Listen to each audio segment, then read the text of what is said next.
Olá, crianças lindas, tudo bem com vocês, meus amores? Gente linda, é o seguinte, hoje eu tenho surpresinha. É o seguinte, eu preciso dar proteínas para vocês, aminoácidos, né? Bom, para isso, eu falei, químico dando isso? Tá, nós químicos temos uma visão limitada disso. Então, para isso, eu falei, preciso de ajuda, vou chamar o cara da biologia, vou chamar o nosso pequeno grande homem para me ajudar. Então aí chamei ele. Cadê ele? Aparece, criança! Olha só, aí meu... E aí, galera, beleza? Ai, meu Deus, eu sabia que tinha ia dar certo, eu vou me arrepender disso. Tamanho dessa cabeça, gente! Ainda dá tempo de eu ir embora?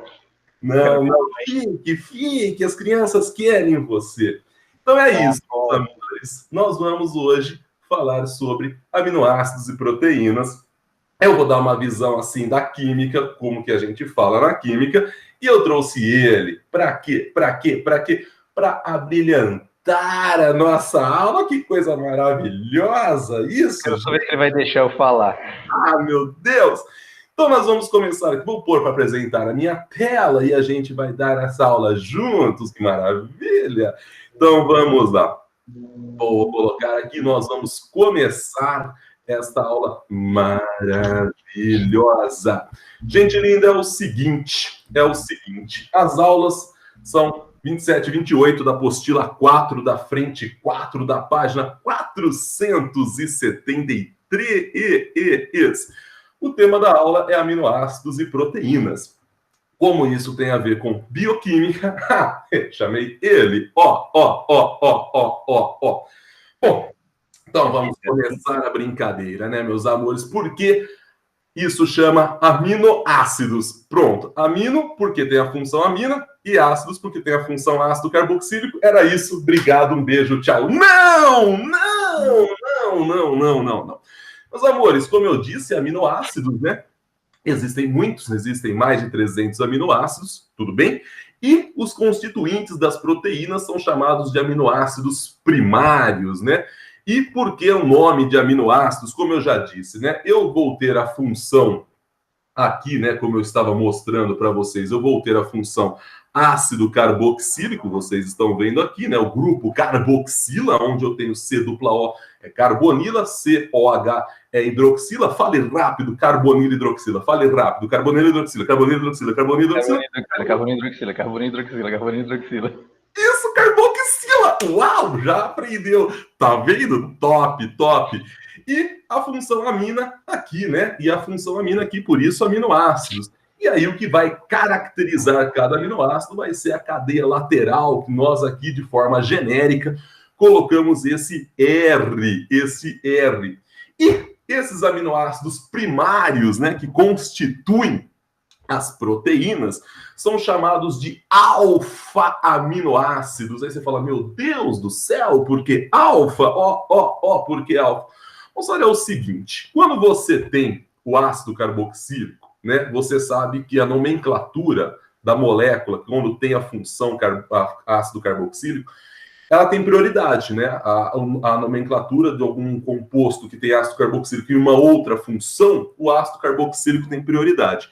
Então, o que acontece? O carbono, né, da carboxila vai ser o carbono 1. Então, o carbono da carboxila, né, como o ácido tem a prioridade na nomenclatura da orgânica, vocês aprendem isso, né? O carbono da carboxila é o carbono 1. O carbono ao lado da carboxila, o vizinho, o adjacente, é chamado de carbono alfa. Então, carbono 2, né, que seria o carbono subsequente, né, tem o carbono da carboxila, que é 1. O carbono 2 é o carbono alfa. Então, por isso, são chamados de alfa-aminoácidos, né? Por isso que são chamados de alfa-aminoácidos, porque o grupo amino, né? Aqui, o grupo amina, ela está no carbono 2, ou seja, no carbono alfa, né? Bom, eu peguei aqui um exemplo para dar para vocês, né? Por exemplo, se eu pegar aqui essa cadeia carbônica, carbono 1, carbono 2, carbono 3, o nome disso seria ácido 1-aminopropanoico, né? Por quê? No caso aqui, 2-aminopropanoico, né? O Michel já viu um erro que eu fiz o slide aqui, coitado do Michel, deve estar pensando. ácido 2-aminopropanoico. Por que 2-aminopropanoico? Porque, afinal de contas, está no carbono 2, certo? Ou também ácido alfa-aminopropanoico, que os biólogos vão chamar isso de alanina. Os biólogos vão chamar isso de alanina. É mais bonitinho falar alanina, né? Do que falar esse palavrão todo. Cá entre nós. Eu curto mais o ácido 2-aminopropanoico, Michel. Eu acho assim, mais assim. Por exemplo, se eu tivesse um filho, ele chamaria de ácido 2-aminopropanoico. Imagina, vem para cá, ácido 2-aminopropanoico. Se eu tivesse um filho, uma filha, eu não ia chamar de alanina. Vamos deixar bem claro, tá? Para parecer que eu sou o normal aqui da dupla. Porque eu fico imaginando assim, não pode isso, 2-aminopropanoico. E quando você quer chamar com carinho, ai, 2-amininho, vem cá, entendeu? Agora, quando você fala 2-aminopropanoico, aí já tá bravo com ele, né? Eu quero deixar bem claro para registro, ainda bem que a aula está sendo gravada. Eu sempre falo em sala de aula que eu sou normal. Mentira. E aqui está mais uma prova irrefutável desta conclusão científica agora. Agora está provado cientificamente que relativamente eu sou normal. Temos prova. Obrigado, vamos continuar. Continuando. Aqui eu tenho carbono 1, carbono 2, carbono 3. Então aqui seria ácido 2-amino 3-fenilpropanoico. Ou alfa, que é o carbono adjacente, depois do alfa vem o carbono beta, então seria ácido alfa-amino beta-fenilpropanoico, que vai, biólogo, como chama isso? Fala pro pai. Fenilalanina. Aí... É alanina com fenil. Não é mais fácil falar isso? Como vocês complicam?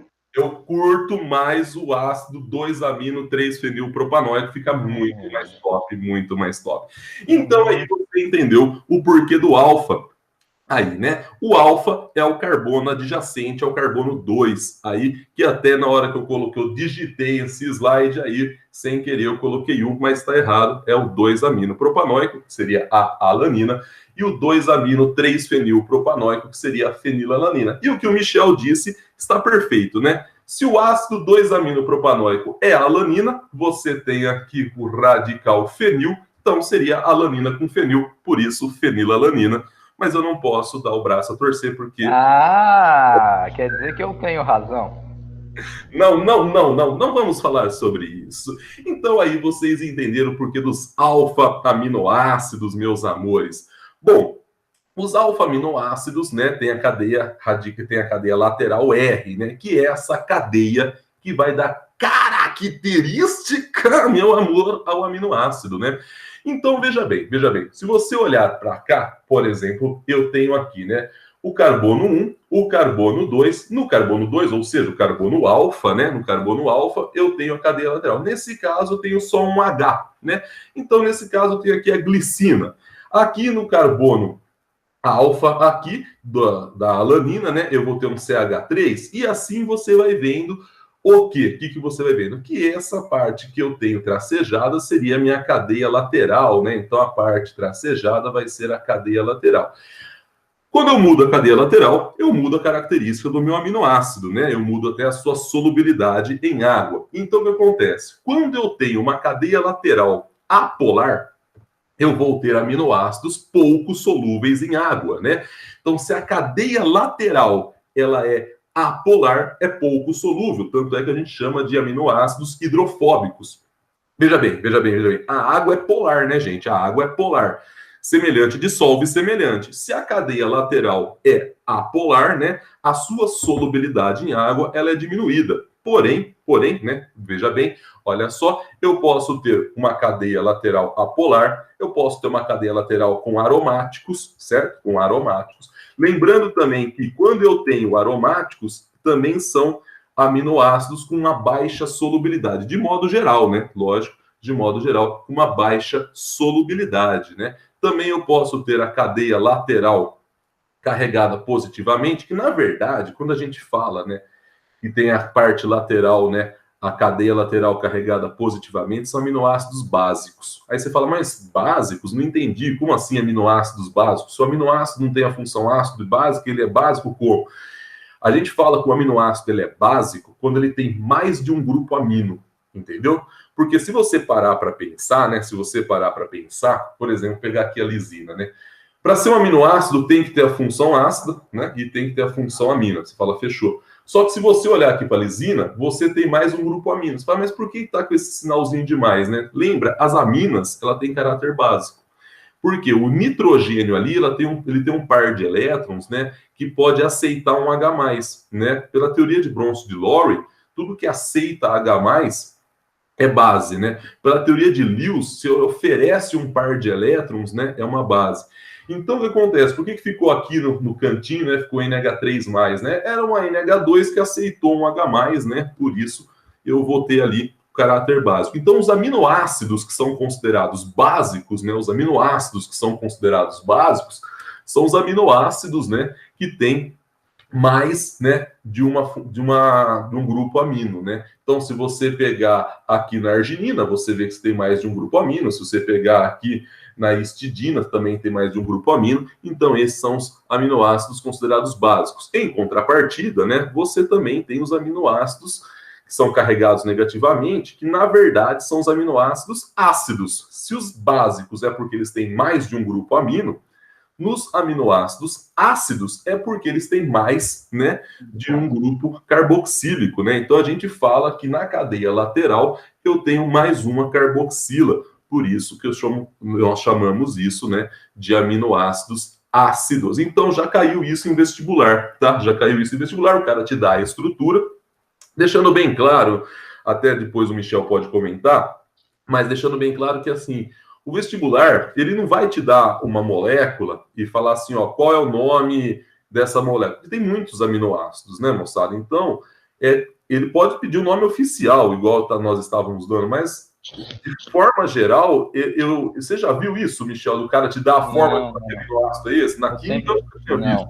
Eu sempre falo para eles que não precisa decorar os 20 aminoácidos, de maneira alguma. O exercício te dá isso, o exercício te fornece esse dado. Seja simplesmente uma lista dos nomes, seja uma tabela com o nome associado à fórmula estrutural. Então, isso não tem necessidade. Então, e é importante, mas você tem que saber olhar para ele e falar, bom, isso aqui é um aminoácido básico, isso aqui é um aminoácido ácido, isso daqui é um aminoácido pouco solúvel em água e assim por diante, né, Michel? Isso na química... Essa propriedade tem que saber. Essa propriedade tem que saber. Então, por isso que a gente está mostrando aqui na aula, tá? E tem os aminoácidos que são polares, né? Ou seja, né, por eles serem bastante polares, eles vão ser como, né? Eles vão ser mais solúveis em água, né? Então você pode ver aí, né, que por exemplo, se você pegar a serina, a asparigina, né? Aí esse nome não ficou bom, asparigina, Michel. A gente fala asparagina também, asparigina, asparagina. Eu prefiro falar asparagina. Mas mesmo assim não ficou bom. Não ficou... Mas tudo bem, não vou discutir com os biólogos aqui nesta gravação. Mas você vê que eles têm a cadeia lateral é bem polar, né? Até fazendo ligações de hidrogênio, né? Se você pegar aqui a serina ou a asparagina, como o Michel disse, e os outros também fazem ligação de hidrogênio. Só a cisteína, né? Que é polar, mas ela é pouco polar, né? Devido à pouca eletronegatividade do enxofre ali. Mas, de modo geral, esses aqui que eu apresentei para vocês, eles são mais solúveis em água por ter a cadeia lateral R, né? Polar. Beleza? Então aí você tem que entender, né? Você tem que olhar para o aminoácido, né? E você tem que ver se a cadeia lateral dele é apolar, se a cadeia lateral é polar, se a cadeia lateral tem mais de um grupo amino, então vai ser um aminoácido básico. Se na cadeia lateral tem um grupo carboxílico, então vai ter ali um aminoácido ácido. Essas coisas são importantes, mas decorar nome e fórmula não é preciso, tá? Isso é importante. Bom, falado dos aminoácidos, né, dado essas propriedades, essas características dos aminoácidos, né, como a gente está falando aqui, o que o Gabi vai fazer agora com vocês, né? A gente vai entender que existem os aminoácidos, são chamados essenciais, né? Esses aminoácidos essenciais, eles não podem ser sintetizados pelo organismo, pelo metabolismo humano. Que aí, moçada, eu vou colocar na tela e vou deixar o cara explicar melhor isso para você. É com você aí, Michel. Explica aí para a gente o que é um aminoácido nutricionalmente essencial. Manda aí. Como a gente fala lá atrás na aula de metabolismo para eles, os aminoácidos podem ser classificados em naturais e essenciais. O que é um aminoácido natural? É aquele que a gente consegue sintetizar numa biossíntese dentro do organismo. Para um autótrofo, como um vegetal, todos os 20 aminoácidos, alfa-aminoácidos, são naturais, porque ele sintetiza todos. Toda a matéria orgânica que ele precisa, o vegetal produz. Porém, para um heterótrofo, como um animal, como um fungo, como um protozoário, você tem alguns que consegue produzir e outros que você não consegue, mas você precisa. Então, você vai conseguir na alimentação, via heterotrófica. Então, você tem aminoácidos naturais e essenciais. Precisamos de todos. Só que alguns eu produzo, outros eu vou conseguir na alimentação. O que a gente tem que tomar cuidado, que não é porque eu estou recebendo a alimentação que eu posso receber infinitamente. Ah, quanto mais, melhor. Não. Existe um limite, existe um máximo que você pode usar por período de tempo, por dia, vamos dizer. Existe uma taxa máxima de utilização. Então, vamos supor, eu tenho uma quantidade de triptofano agora na alimentação, que é o que eu preciso por dia. Vamos supor aí, 50 gramas. Então se eu der 100 gramas de triptofano é melhor? Não, eu só vou usar 50. E os outros 50? Eu vou jogar fora. Eu vou metabolizar por atividade hepática, o fígado vai transformar, quebrar, e quando você quer aminoácidos, você tem que jogar fora esse grupo amina, você vai formar amônia, e aí você vai ter que converter em ureia no fígado, pelo ciclo da ornitina, para poder eliminar com menor gasto de água através da atividade renal. Então, se você recebe excesso de triptofano, você sobrecarrega o fígado e os rins. Por isso que a gente fala que o aminoácido é essencial, eu tenho que conseguir alimentação, mas não é quanto mais melhor, existe um limite metabólico de uso. Maravilha, Michel. Então, eu tenho aqui os aminoácidos essenciais. Vocês estão vendo que conforme o Michel foi falando, eu passei slide e apresentei eles. Eu vou decorar todos eles. Não, gente. Não, pelo amor de Deus. Não, nem pensar. Não tem como, tá, gente? Vamos gastar ATP com outras coisas, tá? Vamos pensar nisso. Bom, falado de aminoácidos essenciais, apresentando eles aqui para vocês. Bom, o que a gente vai começar a falar, então? A gente vai falar das proteínas. O que são proteínas, né? O legal da proteína é que são polímeros. Ponto. Polímeros. Proteínas são polímeros. Legal. Tá. São polímeros de condensação. Como assim? São polímeros naturais e de condensação. O que significa polímeros de condensação? Que eu já dei isso para vocês na aula de polímeros. O que eu falei? Quando você tem um polímero de condensação, quando a reação ocorre, forma o polímero, certo? Forma o polímero e uma pequena molécula. É isso que a gente vai ter. Quando você pega as proteínas, elas são sintetizadas a partir do alfa-aminoácidos, igual nós falamos, certo? Esses alfa-aminoácidos, quando eles formam as proteínas, você vai ter a formação da proteína e uma pequena molécula. Qual que é a pequena molécula? Aguinha! Vai sair água, né? E quando ocorre essa condensação, eu vou ter a formação da ligação peptídica. Para ficar mais claro, mais bonito, para vocês entenderem melhor, olha só, eu peguei aqui um aminoácido genérico, ainda que eu cadeia lateral eu coloquei R1, tá? Para vocês entenderem. E peguei um outro aminoácido genérico, quando eu coloquei a cadeia lateral R2, só para vocês entenderem. Como que se dá essa reação? É entre a função ácida, a função do ácido carboxílico de um, com a função amina do outro. E como que acontece? Sai o OH do ácido e o H da amina. E na hora que sai isso, conta comigo, 2 Hs e um O dá o quê? Dá o quê? Dá água.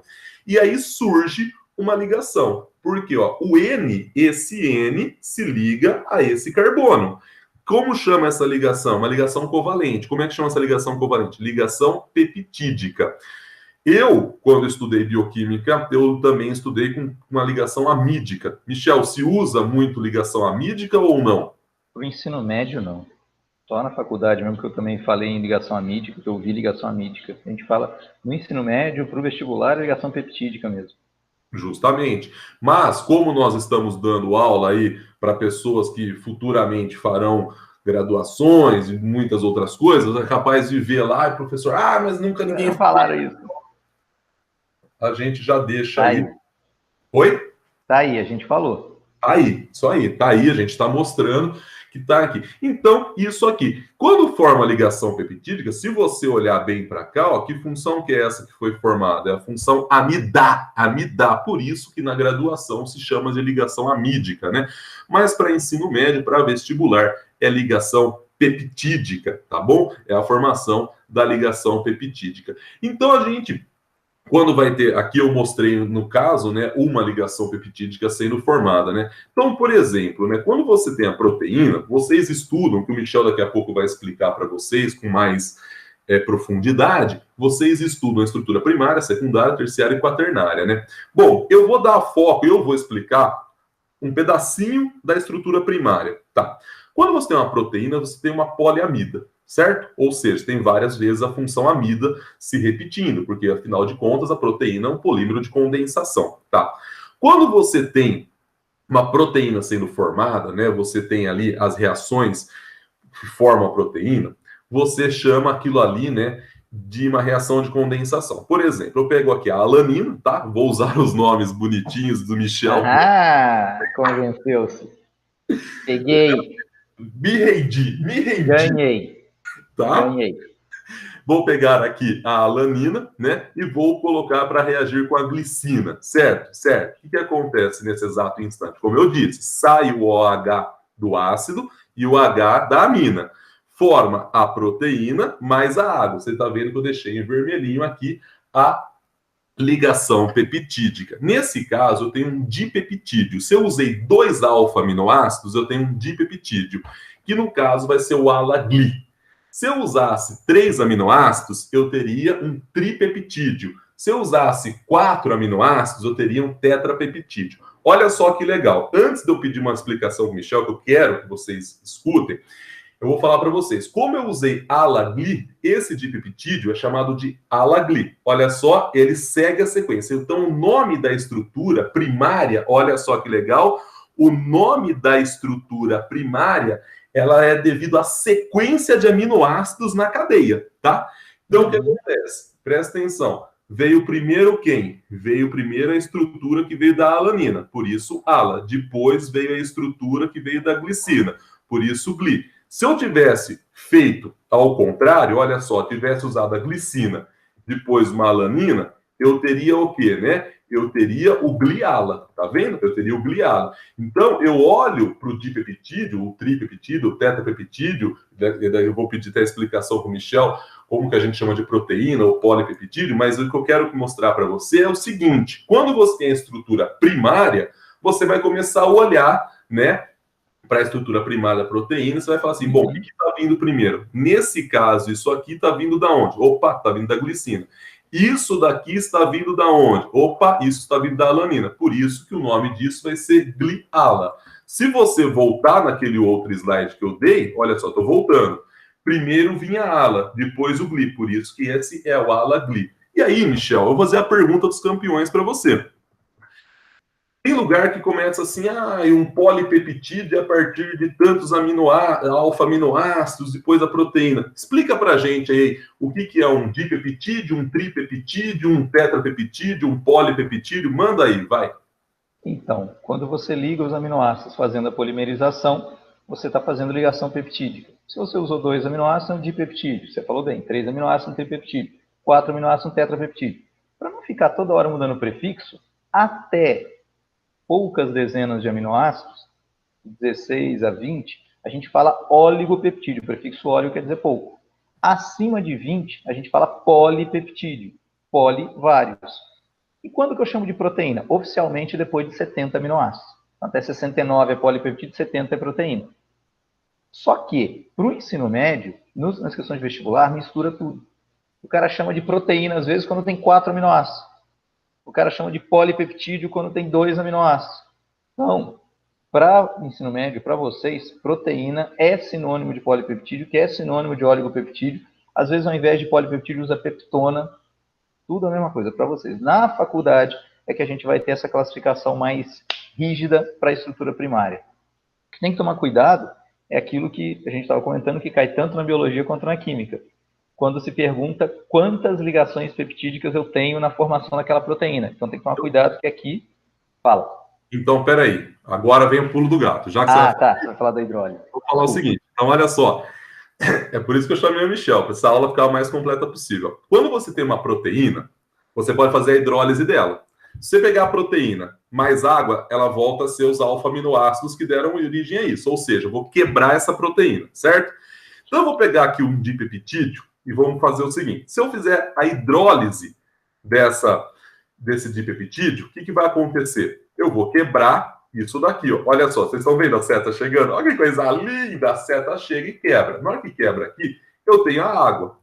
A água vai quebrar aqui. O OH volta para carboxila, o OH volta para cá, e o H aqui volta para a função amina. Vocês estão vendo isso? Então, nesse exato instante, eu estou fazendo o quê? A hidrólise do meu dipeptídeo. Então, se eu tenho um dipeptídeo, eu quebrei uma ligação peptídica, certo? Eu quebrei uma ligação peptídica. Como era um dipeptídeo, eu consegui 2 alfa-aminoácidos. Tudo bem? Vai lá, Michel, explica o que você ia falar para a gente agora. Então, aí quando se pergunta na síntese, por exemplo, sintetizei uma proteína com 400 aminoácidos. Quantas ligações peptídicas eu tenho? Tem que tomar cuidado, porque se você olha um esquema como esse, que eu também faço em aula, e aí você tem 2 aminoácidos uma ligação. Aí o aluno pensa, então são 2 aminoácidos uma ligação, então o número de ligações é metade do número de aminoácidos. Não.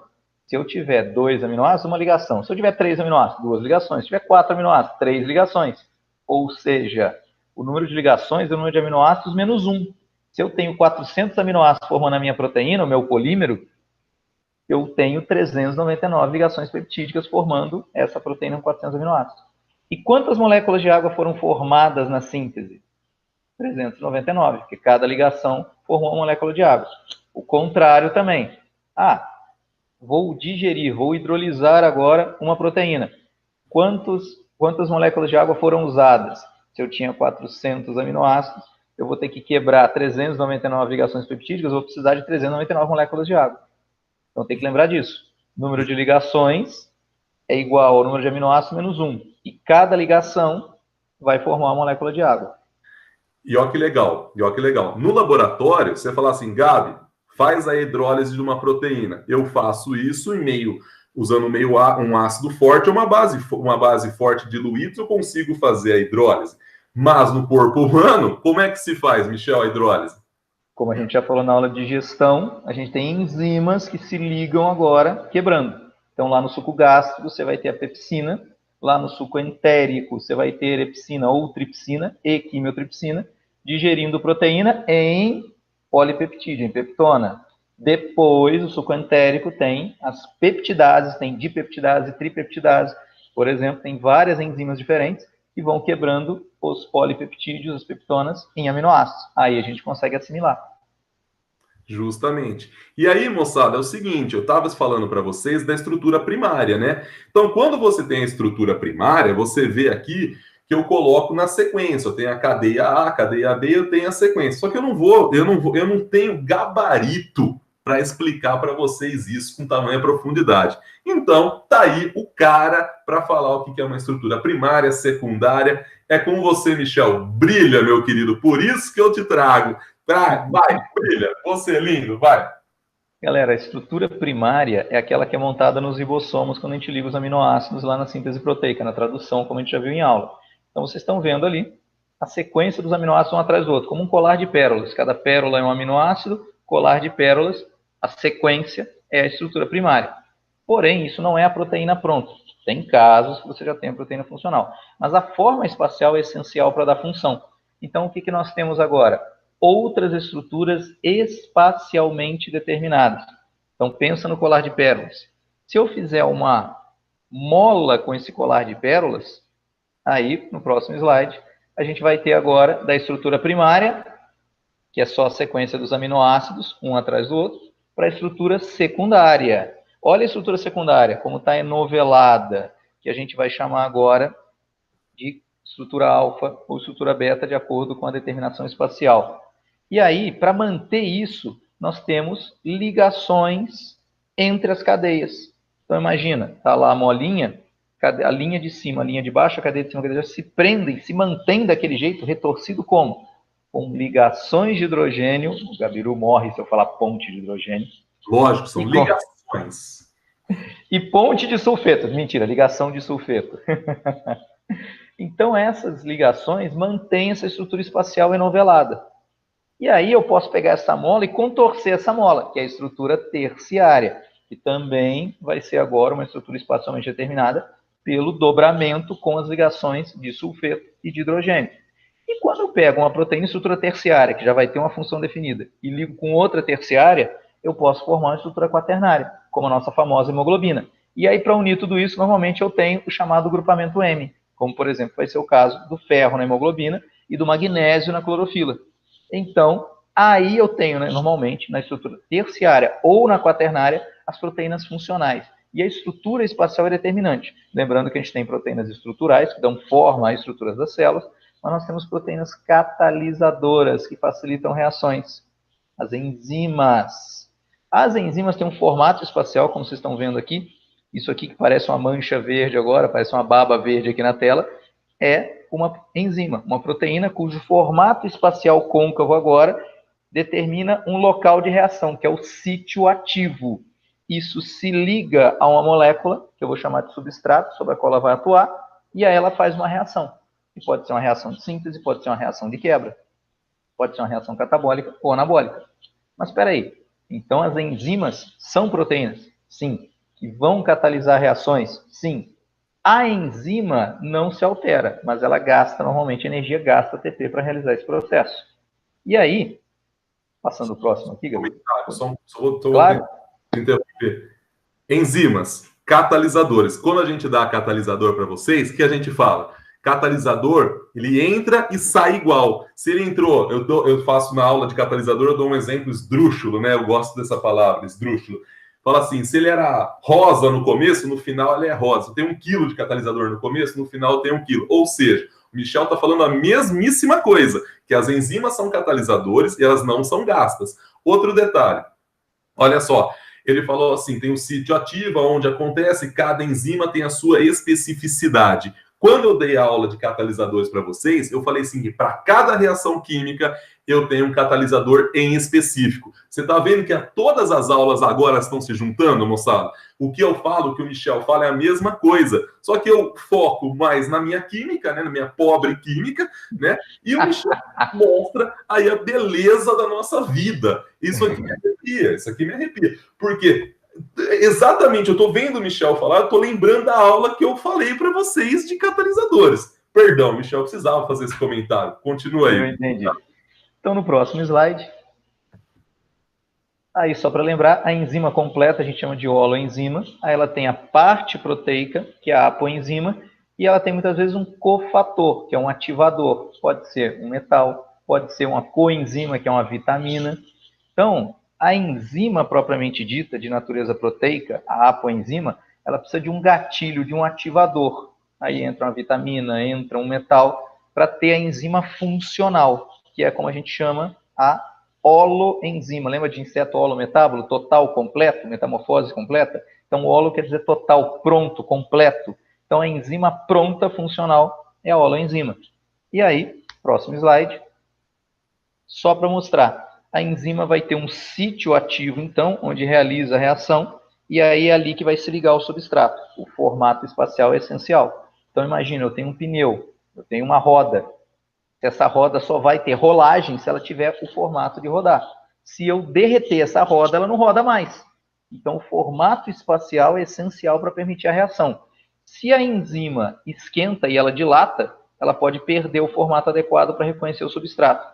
Se ela esfria, se ela contrai, ela diminui agora a sua forma espacial, também ela não encaixa. Por isso que cada enzima vai ter uma temperatura ideal, um pH, um potencial hidrogeniônico ideal, para poder reconhecer o substrato. Então, aqui o exemplo que eu até já tinha falado para vocês em aula. A enzima maltase, que digere o disacarídeo maltose. Olha o formato da maltase, olha lá o sítio ativo dela, parece aquelas duas concavidades. Olha como é que ela encaixa direitinho na maltase e quebra ela em 2 glicoses. A maltase, perdão, encaixa na maltose e quebra a maltose em 2 glicoses. Olha ali do lado embaixo a sacarose, um esquema didático. A sacarose seria formada agora por outros monossacarídeos simples agora. Seria uma glicose associada a outro açúcar. Olha como é que o formato espacial muda. Consequentemente, não encaixa. Então, a maltase é específica para digerir maltose. Se eu botar a maltase para atuar sobre a sacarose, não vai funcionar. Por isso que a gente fala que as enzimas são específicas para determinadas funções. No próximo slide. Lembrando, então, Olha aqui à esquerda a proteína normal. Olha o formato espacial dela, coisa maluca. Aí ela funciona. É a chave da porta. Se eu derreter a chave, ferrou. A chave não abre mais a fechadura.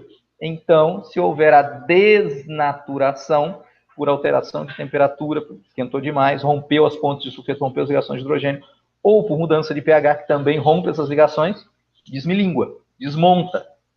É como um macarrão agora. Aí virou desnaturado, perdeu a forma espacial, perdeu o sítio ativo, não encaixa mais. Dá para reconstituir e renaturar? Dá, mas não natural, vamos dizer assim, não é sozinho, não é espontâneo. Você vai ter que gastar energia para poder remontar ela da forma correta. Tá? E aí, fala, Gabriel. Não, eu só ia perguntar, o problema da febre alta é desnaturação de proteína, por isso que quando mãe e pai vê o filho com febre muito alta, fica desesperado? Exatamente.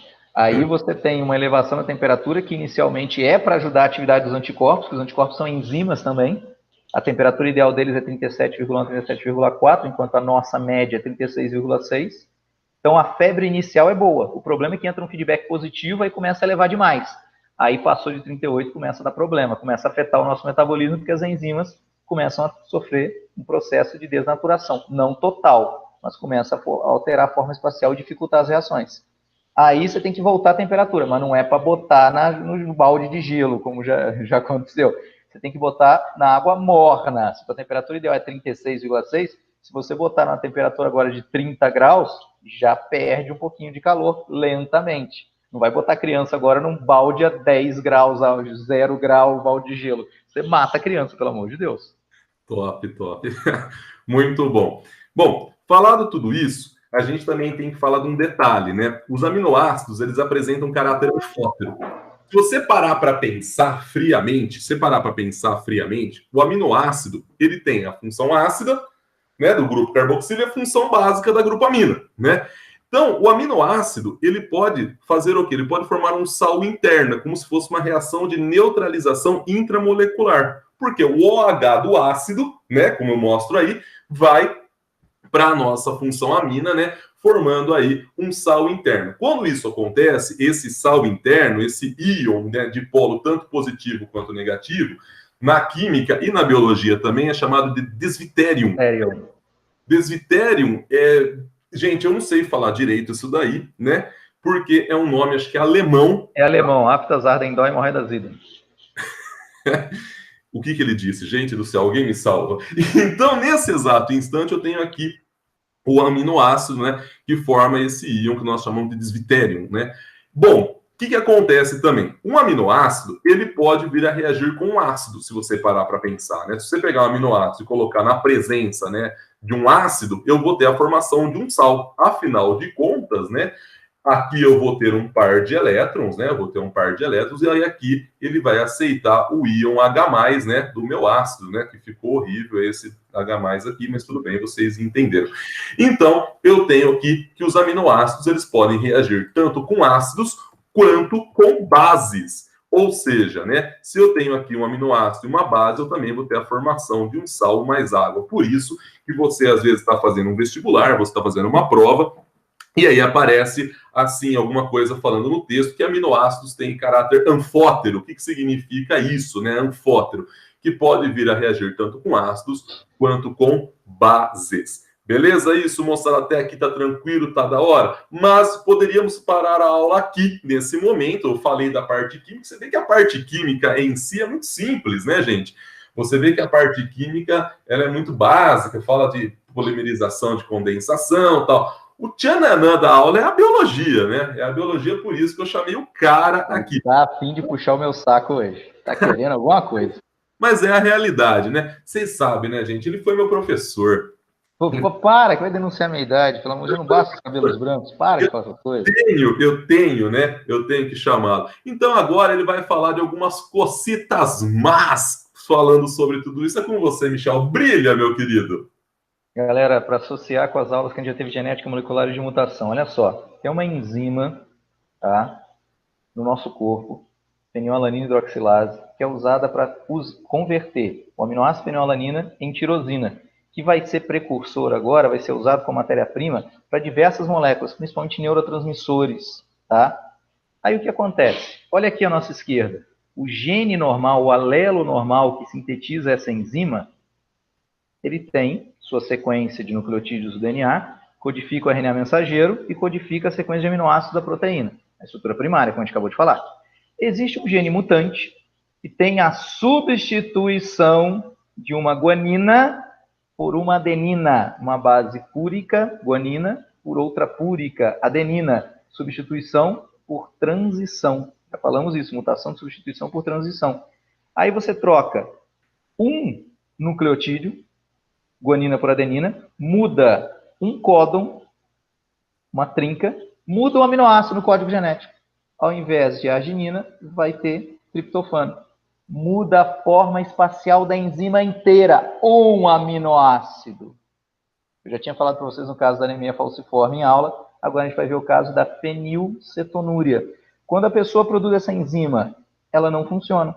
Essa enzima não converte fenilalanina em tirosina. Aí o que acontece? No próximo slide, uma pessoa normal, pessoa típica, que é a esquerda, recebe aminoácido na alimentação como a fenilalanina e usa agora para transformar em tirosina com essa enzima que tem.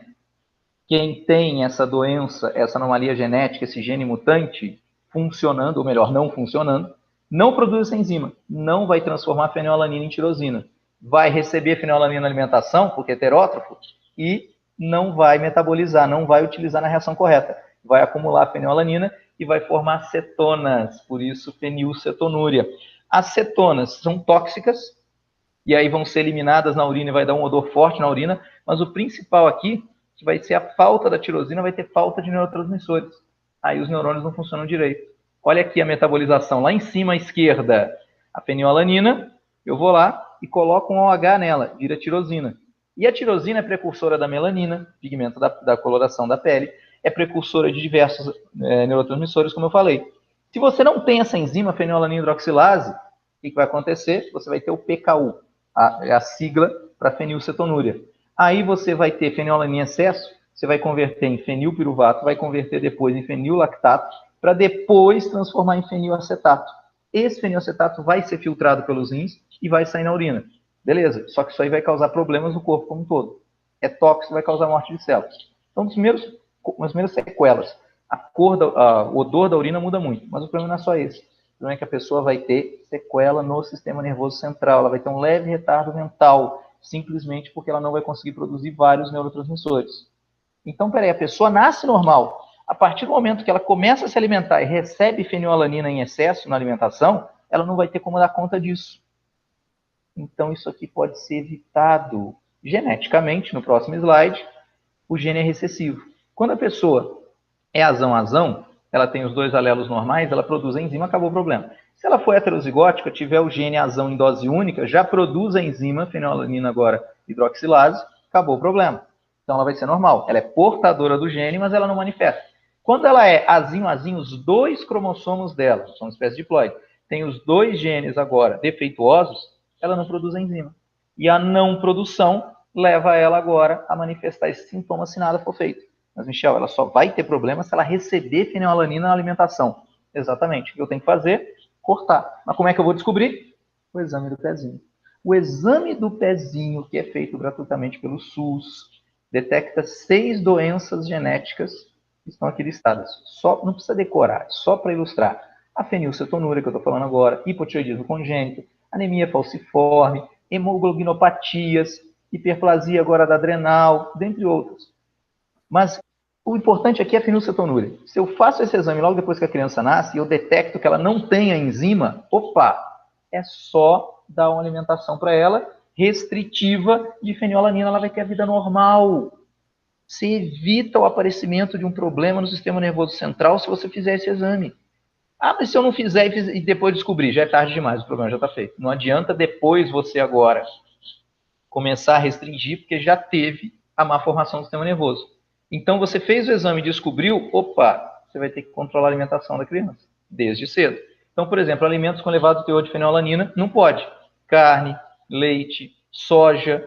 Ah, Michel, mas a pessoa vai ficar sem proteína? Não, ela vai ter outras fontes, a gente vai falar depois. O principal aqui são adoçantes, porque adoçantes são moléculas de natureza proteica, que são isômeras espaciais de açúcares. E aí estimulam as papilas gustativas na língua, dá o sabor adocicado no cérebro. Adoçante nem pensar. Aí, com a ajuda do nutricionista, você vai ver que tem legumes, vegetais e frutas. Em geral, pode, mas tem que ter uma quantidade média. Maçã, por exemplo, tem que ser mediana, porque tem um pouquinho. Agora, existem alimentos que a fenilcetonúria é baixíssima. Aí pode à vontade. Acerola, limão, jabuticaba, polvilho, mandioca, doces em geral, refrigerante, picolé, isso pode. Mas refrigerante tem que tomar cuidado. Refrigerante normal pode. Refrigerante light, diet, Coca Zero, por exemplo, tem adoçante que tem fenilalanina. Então, o que é ensinado desde cedo? Quem tem fenilalanina, ou os pais de uma criança com fenilalanina, tem que ir no mercado e ler o rótulo. E lá no rótulo vai estar, se você pegar a Coca Zero, você tem na tua casa, vai ver, está lá escrito, ó, cuidado, fenilcetonúricos, contém fenilalanina. Então a pessoa não pode receber aquilo de maneira nenhuma. E como é que você ensina isso para uma criança? Olha aqui, a direita é um jogo, uma maneira lúdica. Então ele vai jogando esse jogo várias vezes na vida e vai aprendendo. Quando para na casinha vermelha, vermelho não pode, manteiga, de jeito nenhum. O amarelo, que ele pode um pouquinho, suco de laranja, maçã. E verde pode à vontade, chá, algodão doce, café, mel, por exemplo, não tem problema. E aí a pessoa vai aprendendo ao longo da vida como ela vai ter que dosar a alimentação dela. Hoje nós temos alimentos processados, industrializados, que a gente retira a fenilalanina. E aí a pessoa que tem fenilcetonúria pode usar à vontade. Bom, eu não tenho isso, né? Mas eu sou alérgico a glúten, né? Eu sou celíaco. E como eu não tive esse jogo, né? Eu aprendi isso. Tudo bem que eu não tenho problemas, né? Se eu comer alguma coisa que tenha glúten, né? Mas hoje em dia tem esses recursos, esses jogos que você explica para as crianças. Mas graças a Deus, o meu problema de glúten ele só me dá cólicas, né? Eu passo mal, então não tem problemas mais graves igual esse daí que o Michel está citando. Mas se eu tivesse um jogo desse, né? Eu teria sofrido menos na vida, né? Vocês concordam comigo? Afinal de contas, né? Quando você explica, você aprende desde criança, as coisas ficam mais fáceis, né? Bom, mas era isso. Eu queria agradecer o meu amigo Michel, que está aqui comigo, né? Nessa nossa aula. Foi um prazer. Um prazer incrível. Eu queria falar muitíssimo obrigado, Michel. Você é o cara. Ele está me pagando bem, gente. Ele está me pagando bem por isso. E espero vocês, meus alunos, que tenham gostado dessa aula. Afinal de contas, aqui eu tentei falar assim, bom, só eu dando aula não seria com essa profundidade. E eu queria deixar aqui o convite, se o Michel aceitar, para as próximas aulas de carboidratos, lipídios, assim, se você quiser me ajudar, eu aceito e as crianças eu acredito que vão adorar. Eu vou ser o carboidrato, que eu sou um docinho, você vai ser o lipídio, que você é meio fofinho. Mais uma delícia.